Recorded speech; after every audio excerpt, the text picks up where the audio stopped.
Well, what I mean is that Gibraltar has its own red lines in relation to sovereignty, jurisdiction and control of our land, our airspace and our waters. And indeed, Spain has their own red lines. But in between those red lines, there's a political space available for both sides to sit down and with will, concentrating always in what is possible and what unites us rather than what divides us.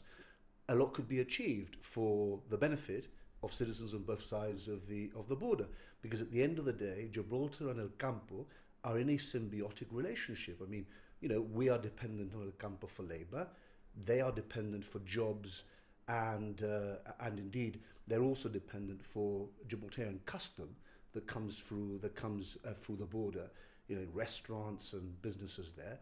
And so really what we ought to be concentrating is on how we can improve the lives of people by reaching positive agreements, as indeed we did in the Cordova agreements.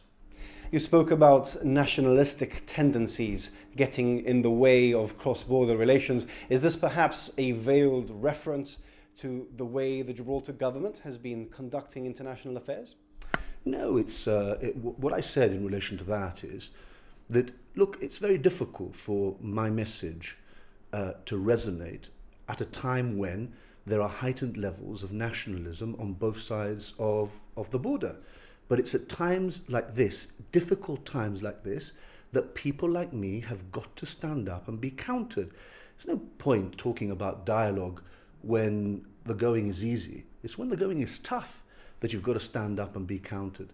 And one of the main messages, not only at this one but in the other 6 that I've been at, is that the politics of the Pepe government, which is a politics of imposing punishments of Gibraltar, actually affects their own people more than it affects Gibraltar. Because at the end of the day, I've got a choice whether I cross the frontier or not. But a Spanish labourer that works in Gibraltar has to come into Gibraltar in order to earn his crust. In the same way as there are many, many businesses in El Campo which are really, really suffering as a consequence of the problems at the border. We've got our own problems, absolutely, we've got our own problems. But the point to make, which resonates in Spain, is actually it's affecting your own people too. Part of your discourse was to give the lie to some of the references that are made about Gibraltar in the Spanish media. Is this something that you feel will resonate across wider Spanish society? Absolutely. I mean, I think it's really, really important. I believe in talking to people in a calm way, by using intelligence, by using reasoning. One of the points that I make, for example, is that in 2007 you had an IMF report on Gibraltar that actually gave Gibraltar a better score in many areas than Spain and the United Kingdom. The man that was actually heading the IMF at the time in 2007 was Rodrigo Rato, a very distinguished Spanish politician. So, that obviously has an impact, in the same way as, I point out that we were one of the first jurisdictions to transpose in Gibraltar the 3rd directive on money laundering, whereas Spain, there were infraction proceedings in relation to Spain for non-imposition of that very same directive.